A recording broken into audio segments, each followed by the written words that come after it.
Ang lakaw sa aming mga kapriti ato mi sa simbahan kay may mas lagi karon kami lagi ni ato mga kapriti kay ang akong sister gusto mo simba niya gikuyogan na lang namo mo ang mga bata ampay sad kay mo kuyog sa dayon. Basta may simba lagi mo kuyog lagi dayon ni sila. Nya tanawan ni sila karon kay ang kakiat ni lagi dala nila diri sa simbahan may nalang gani kinahuman na ang misa. Okay ni sa si Ate Lori kay nagsige gyud siya kagwa nako nagsige siya sunlog nako kay happy naman nahuman ang misa. Nagsige siya sulti nako pero wa gyud ko kasabot og unsay ang ginasulti.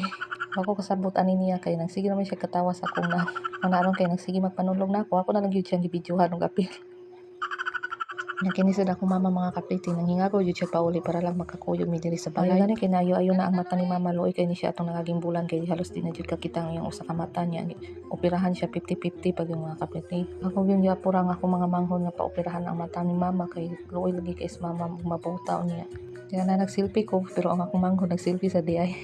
Ug wa gyud siya kamalay nga nabidyohan ako siya dapin. Kini sad akong manghod nga laki gusto niya sunlugon ang mga bata. Ganahan gyud siya magsige sunlog ani mga bata. Ug ako yung panghimus lang higayon mga kapriti kay ning uli man ang akong manghod makapihapi lang gyud ni ani. Ug ka lang pud to namatay si tatay nako og sayo kay siya namatay kay bisyoso manggod. Gusto kay siya manigarilyo. Kanya nalipay na gyud ni si mama kay nakauli na gyud siya diri sa amoa kay ganahan ba gyud siya diri mopuyo. Nya kay kinahanglan pa man gyud nga mobalik siya dito sa Cebu kay tauran pag lens ang iyang mata nga nakanlat man gud ni ang retina sa iyang mata matong mahapit siya mabuta.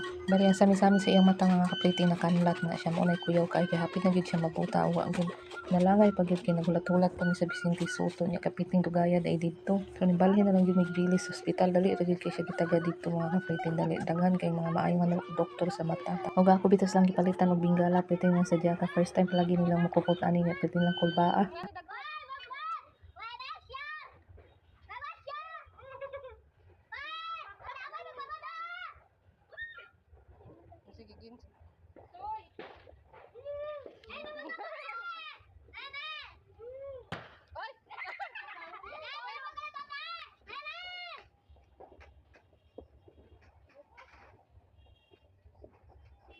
Dugay uli kasi gani ay.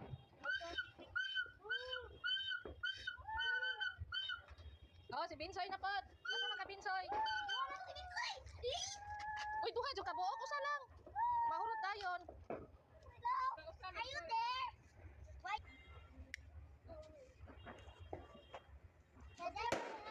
Okay, nahuman na lagi sila pasiga sa ilang bingala. Ang niantayan na sa misa sulod kay mag-video kimi. Si Bibi Paliri, ganahan siya mag-video kimi, ganahan siya mag-practice og kanta.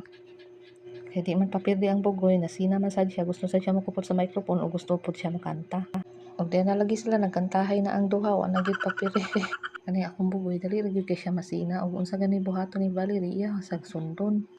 Kani si Binsoy nilang gyud siya kabalo makupot sa microphone kay iya man kanon.